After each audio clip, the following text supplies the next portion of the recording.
Hej og velkommen. I den her guide der vil jeg vise dig, hvordan du tjekker 4G-dækningen her i Danmark.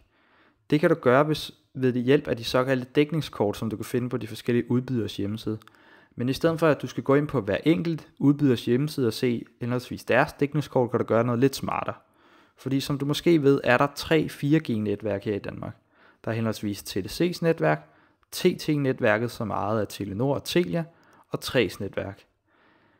Resten af udbyderne lejer sig ind på en af de her netværk, og det vil sige, at hvis du for eksempel skal tjekke Øysters 4G-dækning, så kan du faktisk bare tjekke 3's dækningskort, da Øster lejer sig ind på 3's netværk. Men vi har her på den her side angivet, hvem det er, der bruger de forskellige netværk. Som du kan se, er det TDC og Telmore, der bruger TDC's netværk. Det er Telia, Telenor, Callme, CBB Mobil og Bebop, der bruger TT-netværket osv. Og vi har også indsat et link til de forskellige dækningskort. Men hvis vi starter med at tage TDC's dækningskort her.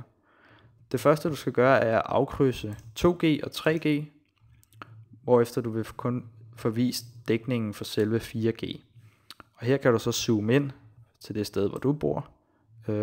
Og det steder, hvor der er markeret med blåt, er der, hvor der er 4G-netværk. Og de steder, hvor der er almindelig kort, er der altså ikke 4G-netværk.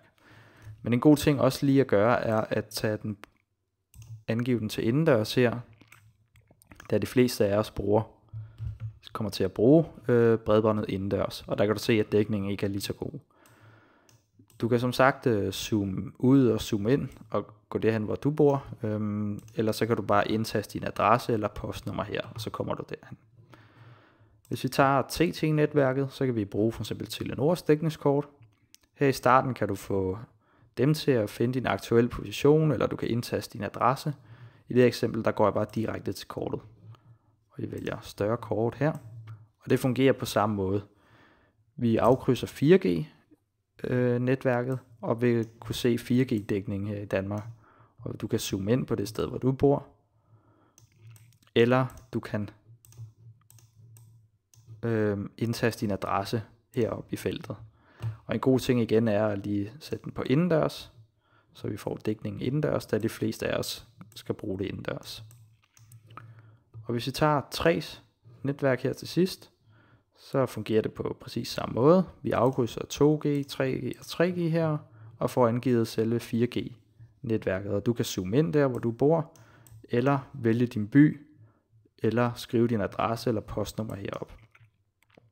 Du skal være opmærksom på, at du ikke her kan angive, om du vil have den indendørs dækning eller den uddørs dækning. Det er den udendørs dækning, der bliver vist.